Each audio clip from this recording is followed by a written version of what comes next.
natural history. Any animals that you see here, any furs, any pictures, anything that you see are Virginia wild animals. But it doesn't matter whether they're Virginia animals, African animals, Central America, Canada, it doesn't matter. All animals in this, on this earth have to survive by having, and you know what all animals need, I expect. Food. Food is one thing. Water. Water's one thing. Habitat. Yeah, habitat and a place, a shelter in that habitat, always air, and a place to raise their babies. So animals always have to have everything out there for them to survive. And we're talking about animal survival today. And there's a book over there called Pass the Energy, Please, because when an animal eats anything, whether it's a plant eater or a meat eater, they are getting energy from that food just like you got energy from your breakfast this morning or your snack and your lunch and your dinner. They have to be able to survive that way, getting enough energy to make it to the next day. Because a lot of animals will not survive till tomorrow. They may be prey for another animal, they may be eaten by another animal, they may die of an accident or disease, starvation. There are many things that make it hard for our animals to survive in the wild. And none of these animals are ever supposed to be pets. They intend to be living in their own habitat, whether it's a water, aquatic habitat, like the otter down there, whether it's a woods and field. Okay, we have gray fox would prefer the woods. The red fox would prefer a field to hunt. The gray squirrel will prefer just your schoolyard or the woods. Right? So wherever they prefer to live in certain habitats. And they do not prefer to live in our house or in a pen outside our house. No wild animal should be kept for any reason. Turtles, snakes, any of the wild animals of Virginia or anywhere else. Now, we have, I brought animals that used to be alive. So these are called mounted specimens, mounted animals. They used to be alive. When they died, their body was taken to a special person that goes to school, a man or a woman, girl or boy, goes to school to learn to be a taxidermist. And a taxidermist will take a dead animal like that, and they will make a statue of the otter. Inside here is the statue made out of styrofoam, but the real otter's fur is on the outside. The whiskers are real, the claws are real, and the fur, which you later on can touch, the fur of the otter is the real fur on the outside. The only thing that is not real is the eyes. The eyes are made from special marbles that look like otter eyes, look like fox. This is gray fox, and we have gray foxes in Virginia and red foxes. We have both kinds, gray foxes and red foxes. I'll talk about both of them and what they eat and how they survive. But these are, everything's real here except those eyes, which are fox eyes, but they're made from special little marbles that look like foxes. This little guy right here is a mounted specimen, and he's a what? Chipmunk, and his little eyes right there, and we have chipmunks in Charlottesville, and the gray squirrel. Everybody knows about squirrels, I would expect. This is not a mounted specimen, so I'm handling this. We never touch the mounted specimens because we would ruin the fur.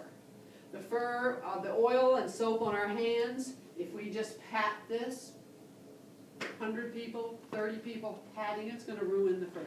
This is a fake rabbit, so we can handle it. It's not usually, it's just a toy.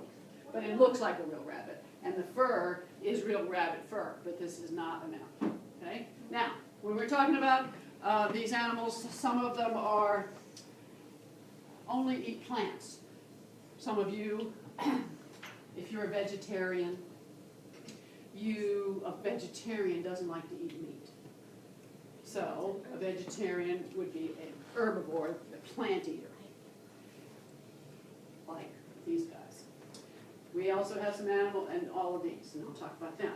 Omnivores is an animal that likes to eat, like we do, all kinds of food. These animals will eat meat, They also eat berries and fruits and roots and leaves. Okay? They're omnivores, so they're going to eat that. Carnivore, carni means meat. These guys, all of these over here, only like to eat meat. It doesn't mean they will never eat a berry, but their mouth is made to be a carnivore. And then, after our animals die, it's not the end of their life exactly, because they still have a lot of energy to pass on to scavengers and decomposers. The scavengers and decomposers are our garbage collectors of the earth. And when an animal dies or a plant, there are creatures that will come and eat that every part of that animal. All right, so that the whole cycle starts all over. Now, if your teacher expects to keep her job, you all need to know this answer, and I hope you do. Okay, I'm going to ask you a question, and when I snap my fingers, then you tell me what you think the answer is in a nice soft voice. What is the one most important thing? None of us could live on this earth without this thing. It does not live on the earth, but it does allow us to live because it provides for us all of our heat and all of our light energy. Okay? Rich, think about it, don't say. Okay? And we would not be living here without it. Nobody could live here. Okay? When I snap my fingers real softly, say what it is. 1, 2, 3. Oxygen. Sun. The sun is what's providing for us. It is producing for us. You know, the sun is providing for us all of our heat and light, energy. Now, what's the second most important thing? The second most important, don't say.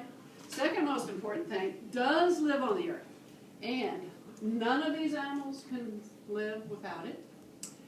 It makes its own food. It's the only thing that grows on the earth, lives on the earth, that can produce or make its own food right in itself. Okay? Think about it a minute. Okay, 1, 2. If you can use your eyes, you might get the answers over there. 3. Plants.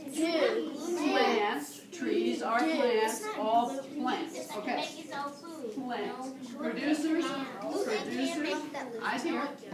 A tree is a plant, but all plants are producers. They are making their own food. And when I look out this window, I see more producers than I do anything else. There are more plants in the water and on land than anything else that lives on the earth. There are more producers, there are more plants. Okay? Now, when we're talking about plants, we're talking about they're making their own food using the sunlight and heat and energy. And so when you look out there, definitely you see more plants. Now, there are some creatures that only like to eat plants. They're picky, but they only like to eat plants because that's all they need for their energy, and they have special mouth to eat plants. Right? They can't eat meat. They don't even have the right teeth for meat. And I'll show you some skulls of animals that are only eating plants. All of the animals from here all the way down there are consumers. They are going to eat something else. They're going to eat plants or animals. We are consumers. All of these guys are consumers. And what are the plants called? Producers. Okay, now this is these are fake plants. But on this earth, every part of the plant is needed by some animal. There's some animal that likes every part. You might be only eating the roots. There are creatures that only like to eat the roots. There are insects. Insects are creatures. They're consumers. They're eating plants or animals. Some of them are carnivores. All right. So there are some creatures, and you know some. Name a plant. Name one that likes to eat the nectar from this flower.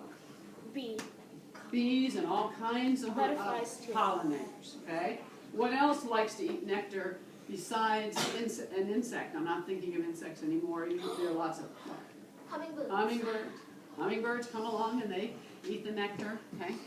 Now, and some of them are getting pollen also. They're taking pollen back to the nest and all. Now, there are creatures that like only to eat leaves. There's some that eat the petals. There's some that are living in the stems of plants. There's some that are living underneath the bark of the tree. There's some that are eating the bark of the tree. And I don't just mean beavers. There are all kinds of insects that eat inside here, burrow inside, lay their eggs. Their larvae develops here. Then you see little holes in the bark and the insects come out. Well, they are getting their food from the tree.